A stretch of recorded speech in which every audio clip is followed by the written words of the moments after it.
your news sites. Did you hear this thing about 7% of Americans think that chocolate milk comes from brown cows?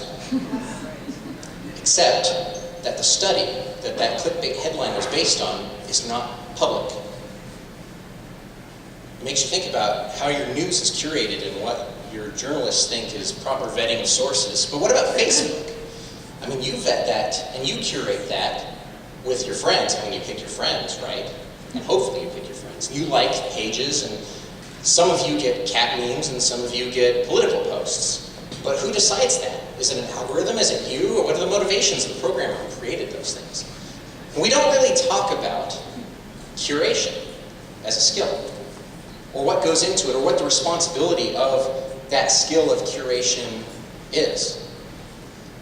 So tonight I want to talk about what curation should be, and what it can be, and what it really needs to espouse if you're doing it right. And the first thing, the first part of that skill is agency. Agency is the ability to make a choice. For you, for other people. And when you downplay somebody else as the other, right? It could be if you're a Democrat, you don't like Republicans, you don't think that they should have agency. You downplay that thing, you damage them, right? And so librarians are really fantastic about this idea of agency. They don't care what you're doing with the knowledge, what you're asking for, what you look like, what you smell like, what you come in with, that, you know, if you're angry, whatever. They will lead you to the knowledge, because that's their job. Their job is to get you to knowledge. Now, when we're curating things, if we don't have respect for the knowledge and other people's agency, then it becomes tricky. Like if you know somebody's going to use knowledge for a bad end, do we still curate that for them? Is there a responsibility to do that? How do we want to be seen as curators? And next you can think about what people do when they're not librarians. If they're network executives, for instance, and they have a lot of knowledge, and they want to give you agency so that they can sell your attention and your eyeballs to advertisers because they have a profit motive to do so, right? It's hard to think about a network executive respecting you as a person. But what happens when that curation ability is flipped? When you have Netflix or Hulu or Amazon Prime, right? And you can pick and choose what things to watch. My 3-year-old, who I want to grow up to have a tremendous respect for women, is not going to sit there and watch The Handmaid's Tale with me. It's just not going to happen. We're going to start with Sesame Street first.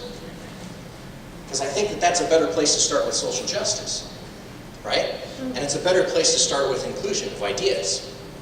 So what is your responsibility when you're curating your entertainment, your ideas, your shows, these things? Every one of us throughout life has been curating this idea of what the truth is, right? We curate our personal truths, and we create a worldview in that way. And unfortunately, this leads to something that is called cognitive bias, right? Which is if you hear something that is not something that you believe in, you tend to reject it, right? And so if you don't agree with this truth that's been presented to you from somebody else, there's nobody on earth who can change your mind but you.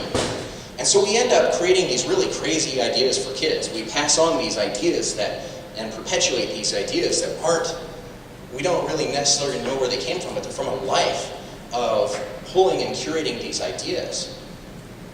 And really, we're the only ones that have the ability to seek out a depth of knowledge. I can't change your mind. Only you can do that. And it's called the backfire effect. If I start arguing with you about something, some fundamental truth that you believe in, you will not agree with me. You'll dig into your own personal truth. The only people who can get around that, besides you, are teachers that you seek out. So you still have to have agency to make that choice. If you seek out a teacher, then social identity theory kicks in. People like me, people like us, you and the teacher, do things like this, believe things like this, know things like this. And that's a form of representation. When you diminish somebody else's, the others, the person that you don't agree with, their representation, their ideas, or whatever they believe in, even the cookie pants ideas, right? All of those crazy ones that are out there, that's fine. But you still have to have the representation, because when you don't, you commit the cardinal sin of curation, which is siloing. And what you're telling those people is that they don't have the freedom, they shouldn't have the freedom to have their own agency, because you don't trust them, you don't respect them, you don't think they have the depth of knowledge, and that they shouldn't have the depth of knowledge. What we've created in this culture of curation is a big, hairy problem in which civil discourse disappears. And some of you might have noticed this. It is really hard to have a conversation with somebody that you disagree with that doesn't end in swear words.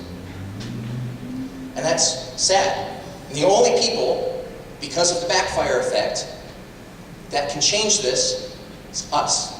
You have to hold up that mirror to the things that you are curating for your friends through Facebook or whatever you're posting, your blog, whatever else. What things are being curated for you. Ask what the motivations are. Do they believe in agency, in your agency, in other people's agency? Do they believe in the representation? Do they believe that they respect you enough to have that knowledge and that trust to get to that next place? Because silos are evil, and we have to fight them. It's our responsibility as curators. Thank you.